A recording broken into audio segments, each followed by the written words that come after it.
जगातील सर्वोत्तम पुत्र म्हणजे छत्रपती संभाजीराजे. आज एक सर्वसामान्य मुलगी तुमच्यासमोर बोलू शकते. खऱ्या अर्थानं मुलींना शिक्षण मिळालं, शास्त्रीय शिक्षणाच्या प्रणेत्या सावित्रीबाई फुले. या सर्व महामानवांना अभिवादन करते. छत्रपती शिवाजी महाराजांना मानाचा मुजरा करते. मी उर्मी लावले माझ्या मनोगतात सुरुवात. पण आयुष्यातले प्रत्येक क्षण लक्षात राहतात असं नाही बरं का.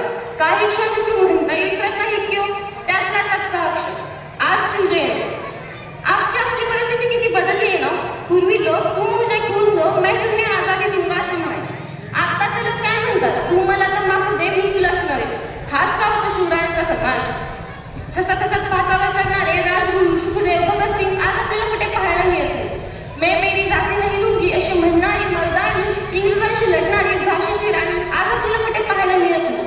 मग मला असं वाटतं की हाच का होता शिवरायांचा साम्राज्य. या महामानवांच्या विचारांचे बलिदान या मातीत व्यर्थ गेले की काय.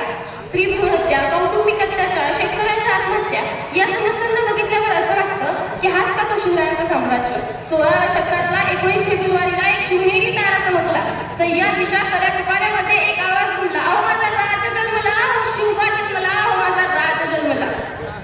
शिवजन्मापूर्वी महाराष्ट्राची परिस्थिती काय होती हो. आया बहिणींच्या अब्रू लुटल्या जात होत्या, मंदिराला लुटली जात होती. अशा परिस्थितीत माझ्या राजाचा जन्म झाला. आणि मग जनता म्हणू लागली, किसी के पेट में से बाप पैदा होता था तो किसी के पेट में से सांप पैदा होता था. लेकिन जिजाऊ ऐसी माँ थी यारो जिसके पेट में से बापों का बाप शिवबा तैयार हुआ था, जिसके पेट में से बापों का बाप शिवबा तैयार हुआ.